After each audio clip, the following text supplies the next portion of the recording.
Hello viewers, KH story চ্যানেলে আপনাকে স্বাগতম। আমাদের গল্পগুলো সবার আগে পেতে নিচে থাকা সাবস্ক্রাইব বাটনটিতে ক্লিক করে পাশে থাকা বেল বাটনে ক্লিক করে রাখুন। আর আমাদের গল্পগুলোতে লাইক, কমেন্ট আর শেয়ার করতে ভুলবেন না। জানো কামরুল, আখির মতো মেয়ে পাওয়া ভাগ্যের ব্যাপার। মানে বুঝলাম না। তুমি জানো না, আখি আর আমার বিয়ে ঠিক হয়ে আছে। আমাদের পরীক্ষা শেষ হলে আমাদের বিয়ে। সাগরের কথাটা শুনে বুকের ভেতরটা কেমন যেন করতে লাগলো। চোখ মুখ অন্ধকার হয়ে গেল।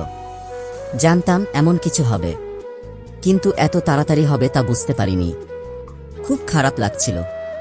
কি করব বুঝতে পারছি না। এক নিমেষে মনে হয় সব শেষ হয়ে গেল। মনে হয় সাগরের কথাগুলো কোনো স্বপ্ন। কি হলো কামরুল, তুমি ঠিক আছো? এমন অস্থির লাগছে কেন তোমাকে? কই, আমি তো ঠিক আছি। না, মনে হচ্ছে খুব অস্থির হয়ে আছো। আসলে বাসায় যেতে হবে তাড়াতাড়ি, তাই একটু তাড়াহুড়োই আছি। ও আচ্ছা। আচ্ছা, আমি চলে যাই। আখি আপু আসলে বলে দিয়েন আমি চলে গেছি। এখনই চলে যাবা? আখি আসুক। না, একটা বড় ক্লায়েন্ট নক দেওয়ার কথা আছে, আমাকে যেতেই হবে। আচ্ছা তাহলে যাও। আমি ওখান থেকে বাসায় চলে আসলাম। বাসায় এসে আব্বু আম্মুর ছবিটা হাতে নিয়ে বসে পড়লাম। খুব মিস করছি তোমাদেরকে। আজ কেন তোমরা আমাকে এত তাড়াতাড়ি ছেড়ে চলে গেলে? আমার মতো অভাগা হয়তো খুব কমই আছে। ভালোবাসার মানুষগুলো সব একে একে ছেড়ে চলে যায়। প্রথমে তোমরা চলে গেলে, এখন আখি আপু। আম্মু জানো, আমি না আখি আপুকে খুব ভালোবাসি। আখি আপুর সাথে থাকলে তোমার কথা খুব মনে পড়ে। আখি আপু একদম তোমার মতো শাসন করে। তুমি যেমন আমাকে খাইয়ে দিতে, আখি আপু আমাকে মাঝে মাঝে খাইয়ে দিত। কোনো ভুল করলে বকা দিত। তুমি যেমন আমাকে একা করে ছেড়ে গেলে, সেও চলে যাবে একদিন। কিন্তু আম্মু জানো কি, আমি না ওকে ভুলতে পারবো না। তোমাদের যেমন আমি কোনোদিন ভুলতে পারবো না, তেমনি তাকেও আমি কোনোদিন ভুলতে পারবো না। আমি কি করব তোমরাই বলো। খুব কষ্ট হচ্ছে আমার। বুকের ভেতরটা পুড়ে ছারকার হয়ে যাচ্ছে। শুধু তার কথাই মনে পড়ছে।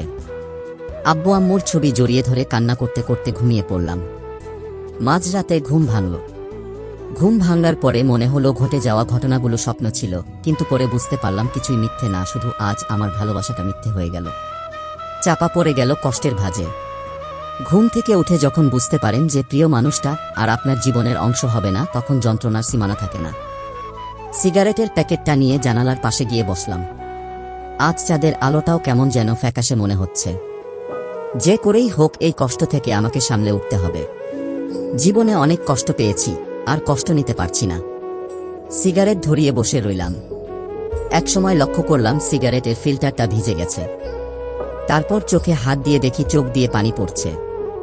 হাতটা কাঁপছে, জোরে জোরে কান্না করতে লাগলাম। আম্মু বলতো কান্না করলে বুকটা হালকা লাগে। আজ খুব একা লাগছে। সারা রাত কান্না করলাম। কিছুটা হলেও বুঝতে পারলাম যে দুনিয়ায় কেউ কারো নয়, একা থাকাটাই ভালো। যত কারো প্রতি মায়া বাড়াবেন তত কষ্ট পেতে হবে। প্রায় এক সপ্তাহ লাগলো আখি আপুর মায়াটা কিছুটা কাটিয়ে উঠতে। তারপরে ও তার সামনে গেলে নিজেকে আটকে রাখতে পারবো কি না জানি না। তাই আর কলেজে যাব না ঠিক করলাম। এভাবে 10 দিন কেটে গেল।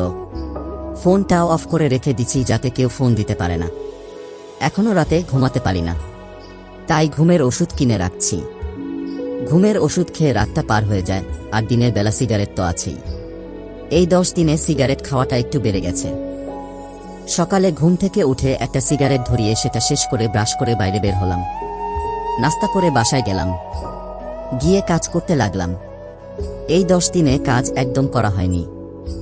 নিজের 1 বছর চলার মতো যথেষ্ট টাকা আছে, আর আব্বু আম্মু চলে যাওয়ার আগে যা রেখে গেছে তাতে আমার সারা জীবন চলে যাবে। তারপরেও ফ্রিল্যান্সিং করি।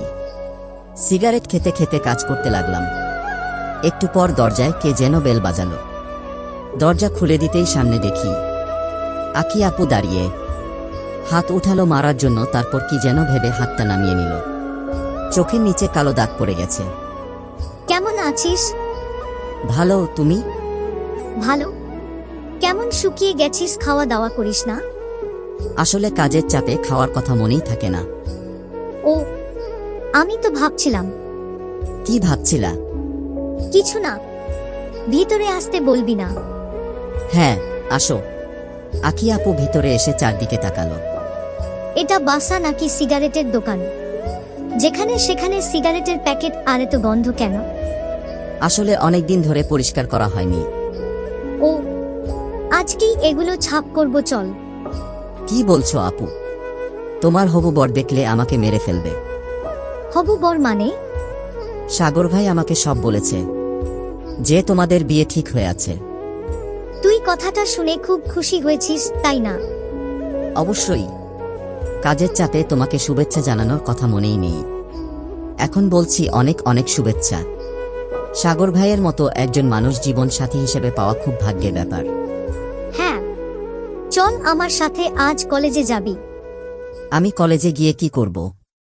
কলেজে গিয়ে আমার কেউ নেই। কার সাথে আড্ডা দিব বলো? কেউ নেই? আমার জানা মতে তো কেউ নেই। তুমি যাও, সাগর ভাই হয়তো তোমার জন্য অপেক্ষা করে আছে। কলেজে দেরি করে গেলে হয়তো অভিমান করতে পারে। আমার কথাটা শুনে আখি আপুর মুখটা শুকিয়ে গেল। কিছু না বলেই চলে গেল। আমি একটা সিগারেট ধরিয়ে ওখানে বসে পড়লাম।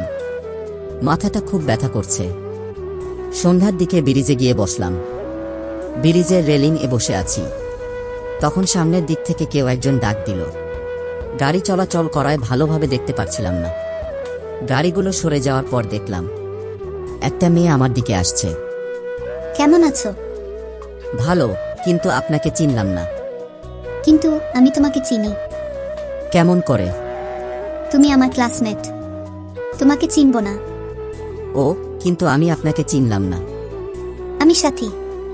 ও, কলেজে আসো না কেন আর? ভালো লাগে না। কাল থেকে আসবে, মনে থাকে যেন। দেখি। দেখি না, আসতেই হবে। তোমার নাম্বারটা দেও। কেন? দিতে বলছি, দেও। ফোন বের করার সাথে সাথে আখি আপুর ফোন।